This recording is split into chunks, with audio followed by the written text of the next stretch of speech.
आज कुरा गरौँ डिश होमको, एउटा यस्तो कम्पनी जसले नेपालको डिजिटल दुनियाँमा एउटा ठूलो फड्को मारेको छ। कसरी एउटा स्याटेलाइट टिभी कम्पनी इन्टरनेटको एक प्रमुख खेलाडी बन्न सफल भयो, आउनुहोस् यसको यात्रालाई नजिकबाट नियालौँ। त्यसो भए यो सब कसरी भयो त?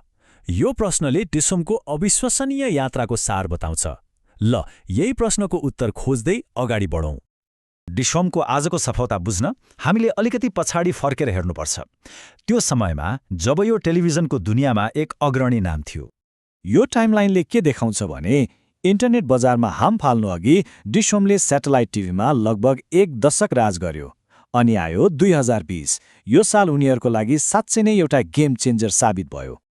ल, अब कुरा गरौँ त्यही मोडको, त्यो बेलाको जब बजारको हावा बदलियो र डिश होमलाई आफूलाई पूरै परिवर्तन गर्नुपर्ने अवस्था आयो। हेर्नुस् त, कस्तो गजबको परिवर्तन। पहिला उनीहरूको ध्यान केवल डीटीएच स्याटेलाइट टिभीमा थियो, खास गरी केवल नपुगेका गाउँठाउँमा। तर अहिले उनीहरू फाइबर इन्टरनेटमा आक्रामक रूपमा लागेका छन् र सहरको मूल्य युद्धमा एक मुख्य खेलाडी बनेका छन्। भन्नुको मतलब एउटा एकल डीटीएच प्रदायकबाट डिश होम आज एउटा बहुसेवा दिने डिजिटल कम्पनी बनेको छ। र यो परिवर्तनको नतिजा सुन्दा अचम्म लाग्न सक्छ, तर 2020मा सेवा सुरु गरेको जम्मा 4 वर्षमै डिश होम फाइबरनेटले 3.5 लाखभन्दा बढी ग्राहक बनाइसकेको छ। र यही आँकडाले नै यसलाई नेपालको दोस्रो ठूलो इन्टरनेट सेवा प्रदायक बनाएको हो। ठिक छ, यत्रो प्रतिस्पर्धा छ, ठूलो खेलाडी बनेको छ, तर यसको फाइदा हामी जस्ता ग्राहकलाई के छ त? ल, अब उनीहरूको प्याकेजहरूलाई अलि गहिरिएर हेरौँ।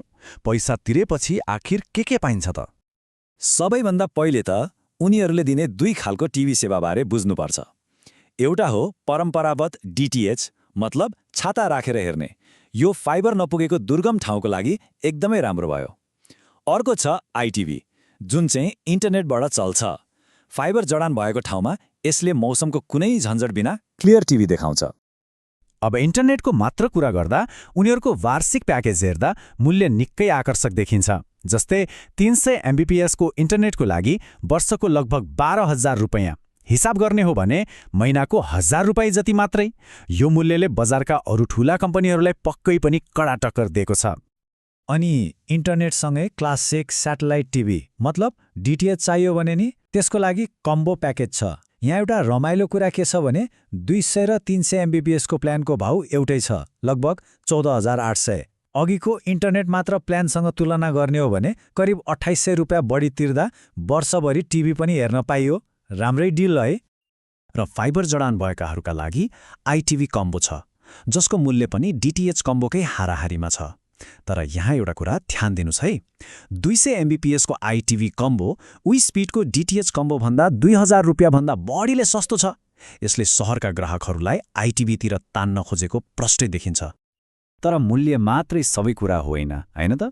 अब अलि भित्र पसेर हेरौँ यी सेवाहरूको पछाडि कस्तो प्रविधिले काम गर्छ र डिश होमलाई बजारमा के कुराले फरक बनाइरहेको छ। उनीहरूको जग भनेकै डीटीएच प्रविधि हो। यही प्रविधिले गर्दा नै डिश होम नेपालको कुना-कुना हरेक घर-घरमा चिनिने पुग्यो। यो उनीहरूको विरासत हो भनौँ न। तर उनीहरूको भविष्य भने एफटीएचएचमा टिकेको छ, मतलब घरसम्मै फाइबरको तार। यही प्रविधिले नै आजको दिनमा तेज गतिको इन्टरनेट सम्भव बनाएको छ र उनीहरूको सफलताको मुख्य इन्जिन पनि यही नै हो। डिश होमले नयाँ प्रविधिको पनि भरपूर फाइदा उठाइरहेको छ।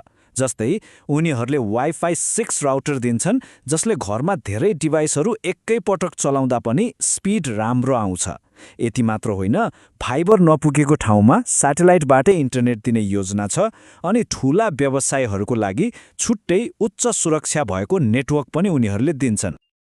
ल, यति छिटो वृद्धि, यस्तो नयाँ प्रविधि, यी सबैको आधारमा आजको बजारमा डिश होमको वास्तविक अवस्था कस्तो छ त? यसको रिपोर्ट कार्ड कस्तो देखिन्छ? सुरुवात गरौँ एउटा औपचारिक मूल्याङ्कनबाट। केयर रेटिङ्स नेपालले डिश होमलाई BBB रेटिङ दिएको छ।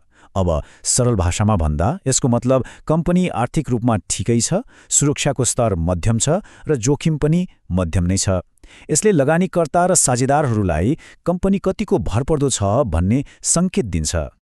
यो रिपोर्टले एउटा स्पष्ट चित्र देखाउँछ। एकातिर डिसहोमको बलियो पक्ष भनेको यसको पुरानो र स्थापित ब्रान्ड हो, लाखौं डिटिएच ग्राहक छन् र अनुभवी टिम छ।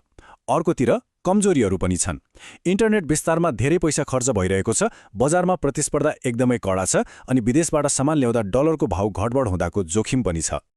तर यस्ता रिपोर्टहरूभन्दा बाहिर वास्तविक ग्राहकको अनुभवले अर्कै कथा भन्छ। जस्तै रेडिटमा एक प्रयोगकर्ताले लेखेका छन्, पहिले डिसहोम सानो खेलाडी थियो तर अहिले निकै बढेको छ। मैले 2 वर्षभन्दा बढी भयो चलाएको, मेरो लागि त एकदम राम्रो चलिरहेको छ। यस्ता अनुभवले देखाउँछ कि कम्पनीले ग्राहकको मन जित्न सफल भएको छ। पहिले आकाशमा राज गर्यौं, अहिले जमिनमा तार बिछ्याउँदैछ। तर प्रश्न यो हो, नेपालको यो अति प्रतिस्पर्धी डिजिटल बजारमा डिसहोमले आफ्नो यो तीव्र वृद्धिलाई निरन्तरता दिन सक्ला त? यो एउटा महत्त्वपूर्ण प्रश्न हो जसको जवाफ भविष्यले नै दिनेछ।